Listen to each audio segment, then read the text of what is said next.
Hello है जी सबको, welcome. आज आपको मैं स्टोरी सुनाने जा रही हूँ, मेरी लव स्टोरी। ठीक है, बहुत पर्सनल है, कभी शेयर नहीं की, पर मैं इसलिए शेयर कर रही हूँ बताने के लिए कि जो हम चीज़ देखते हैं, सोचते हैं, वो वैसी भी नहीं होती।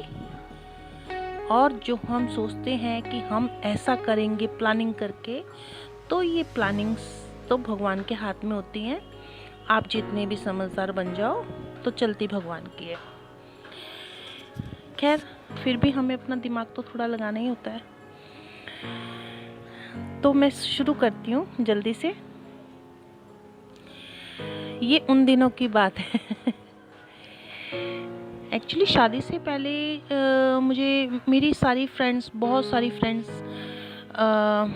थी मेरी जान पहचान में, जिनके अफेयर्स थे और वो उनके पीछे दीवानी और लड़ाई झगड़ा होता था। तो कभी हाथ की नस काट ली, कभी माँ से चोरी छुपके मिलने चली गई, और ऐसे कुछ थे फ्रेंड्स। तो मुझे लगता था कि यार क्यों ये किसी के पीछे पागल हो रही हैं। एक दिन शादी करनी है तो हम उससे करें जिससे हमने शादी करनी है, और लव मैरिज का कुछ पता नहीं है उससे शादी होगी या नहीं होगी। तो शायद मैं अपनी लाइफ में कुछ थोड़ी सी ज़्यादा बिजी थी, तो इस वजह से इतना मौका नहीं मिला ज़्यादा मस्ती करने का, तो मैं नहीं कर पाई। पर मैं सिंसियर थी, मैं जॉब करती थी। ऐसे ही एक दिन ऑफिस नया ज्वाइन किया, तो मैं ऑफिस में फर्स्ट डे था मेरा। जब मेरा ऑफिस में फर्स्ट डे था तो मैं बैठी थी अपनी सीट पे, और उसी वक्त एक एंट्री होती है। एक लड़का अंदर आता है, बड़ा उलझा हुआ, बिखरा हुआ, लेट हो गया, अपसेट सा। तो मैं उसको देखती हूँ एकदम से, तो मैं अपने साथ में जो मेरा बैठे हुआ था वो मेरा फ्रेंड था, तो उसको मैं पूछती हूँ ये कौन है, इतना बुखलाया सा। मतलब जिसे कहते हैं ना पहली बार में घंटी बजना, तो वो मेरी बजी थी घंटी। पर क्या था, मैं उस घंटी को भी अवॉइड कर रही थी। नहीं, ऐसा कुछ नहीं, पर मुझे लगा था, सच बताऊं वो म्यूजिक बजा था, सच है ये बात। तो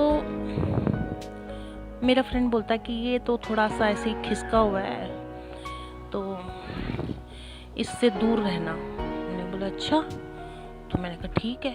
अब मैं जब भी ऑफिस में एंटर करती थी सबको हेलो विश करती थी, पर उस लड़के को नहीं करती थी, पता नहीं क्यों। कुछ घंटी बजी हुई थी, मैं उसको अवॉइड करने की कोशिश करती थी, पर ज़्यादा दिन अवॉइड नहीं कर पाई। अब मैं तो अवॉइड कर रही थी, पर उसने भी, उसकी भी घंटी बजी।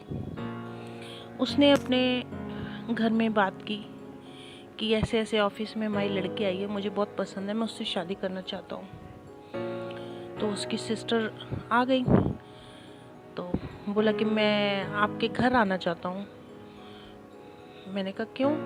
चलो मैं आपको ड्रॉप कर देता हूँ आपके घर। मैंने कहा ठीक है। ड्रॉप कर दिया। मेरी मम्मी से मिले, नमस्ते मम्मी जी, जैसे आंटी बोलते हैं वो सीधा डायरेक्ट मम्मी जी, मैं आपकी बेटी से शादी करना चाहता हूँ। मैंने कहा पर मम्मी ऐसा मैंने तो कुछ नहीं सोचा, ना मैंने कुछ बोला। तो अच्छा जी, मम्मी हंसने लग गई कि भाई ऐसी बातें ऐसे नहीं होती, आप अपने मम्मी पापा को लेके आओ। दूसरे दिन ही आ गए जी। खैर जो भी है, आनन फानन में 15 दिनों में हमारी लव मैरिज हो गई। लव मैरिज जिसमें मेरा कहीं कोई पता ही नहीं है कि कोई लव हुआ कि नहीं हुआ। मैं अभी भी सोचती हूँ कि मैं तो अभी सोच ही रही थी कि कौन है ये जिसने मुड़ के मुझे नहीं देखा, वो वाली बात ही नहीं थी। तो हो गई शादी जल्दी जल्दी फटाफट, कोई इंतजाम नहीं, कुछ नहीं। गर्मियों में शादी हो गई, 20 मई शादी हो गई, लव मैरिज हो गई। जब मेरी शादी हुई तो मेरे कई सपने थे, मैं सोचती थी कि मैं कुछ ऐसा नहीं करूँगी, मैं तो जो घूमना फिरना सब कुछ मज़ा मस्ती सब शादी के बाद अपने हस्बैंड के साथ करूँगी। पर जब शादी हुई तो मेरे सास ससुर बहुत बुजुर्ग थे, मेरी 5 नंदे थी, उनकी सबकी शादी हो चुकी थी। तो मुझे ससुराल में आते ही रिस्पॉन्सिबिलिटी संभालनी पड़ी, जिसकी वजह से मैं एक दिन भी कहीं घूमने के लिए नहीं गई। और फिर फाइनेंशियली हालात भी ऐसे थे कि हमारे पास कुछ इतना नहीं था कि हम कहीं घूम सके या मजा मस्ती कर सके। एक खटारा सा स्कूटर था जिसमें हमें कोई लंच पे बुलाता था तो हम डिनर पे पहुंचते थे, और डिनर पे तो कोई डर के मारे बुलाता ही नहीं था।